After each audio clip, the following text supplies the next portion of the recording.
What's up, YouTube? This is Too Raw for TV. Alright, so before I get into this video, I want to give a big shout out to the brother Marcel Lewis for showing love with the $5 donation. And I see your video request, and I can take care of that tomorrow. Alright?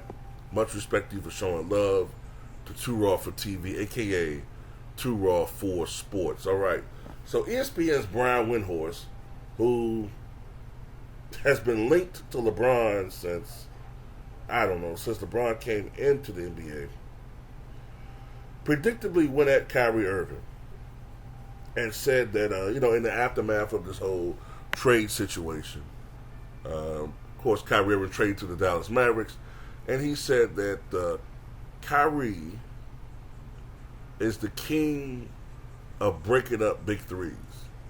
He referenced the big three in Cleveland. He referenced the Boston team that Kyrie was on, him leaving that team. And then he referenced, of course, this Nets team that he just recently left. And, look, at the end of the day, that's a complete and total oversimplification of the facts. I don't understand why a lot of people think that everybody's supposed to just take the abuse from LeBron. They're supposed to just bend over and take it when it comes to LeBron and his bullshit. Like everybody else, some high-end escorts or some shit. Now look, some of the shit that Kyrie Irving was supposedly bothered by was some petty shit. But I would feel a certain type of way too.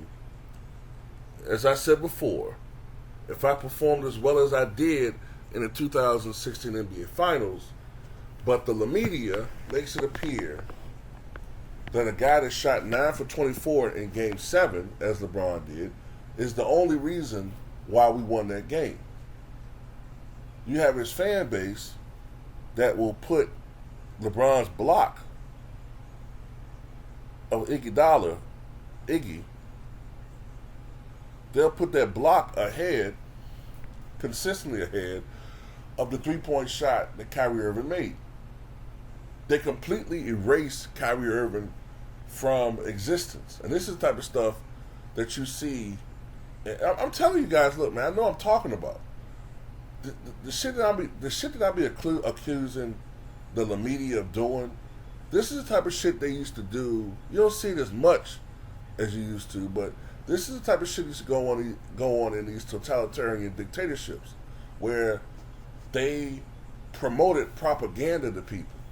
And they also, these totalitarian dictators and leaders, they would erase certain people who fell out of favor with them, or people that took away from the narrative that they're trying to put out there. Like Stalin. He wanted the narrative to be, Joseph Stalin, that it was he and Vladimir Lenin who were more or less partners in the revolution, the Russian Revolution, aka the Soviet Revolution, aka the Communist Revolution, against the bourgeoisie. He wanted to make it seem like they were equal partners, when in reality, the heir apparent was Trotsky.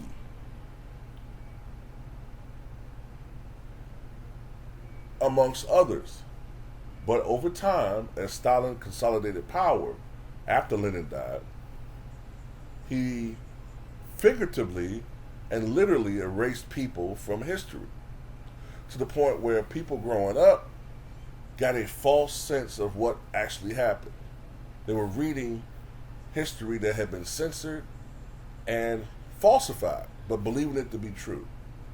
And if you don't think, it's very effective, by the way, and if you don't think that modern journalism doesn't take after that when they're trying to push an agenda, you're a fool. But anyway, let me get back to this.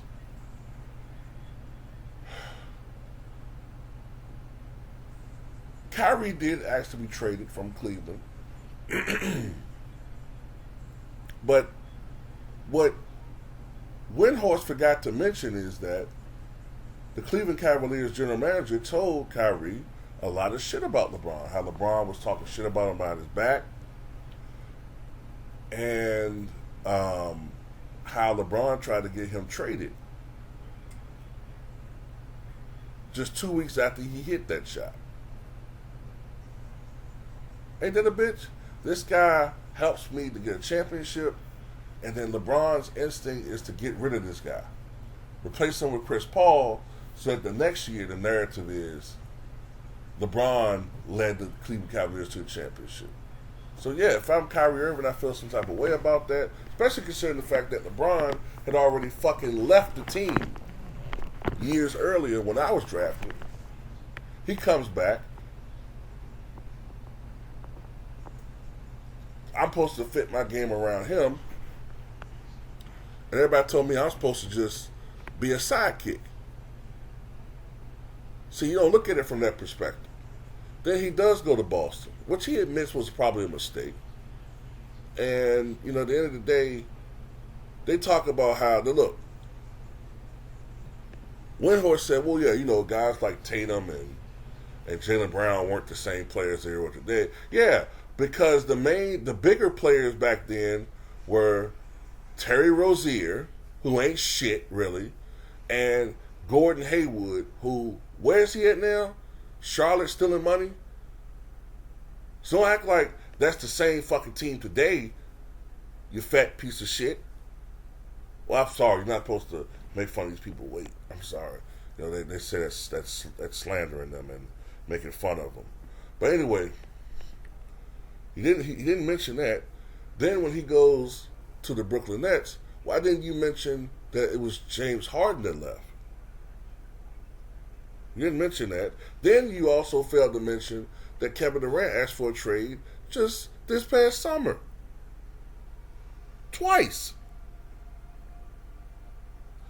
This is what I'm talking about when I say that these people have it in for Kyrie Irving. And I want to find something out right quick.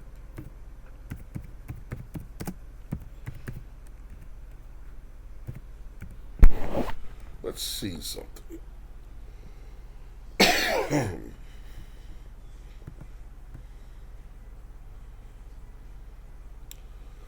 No,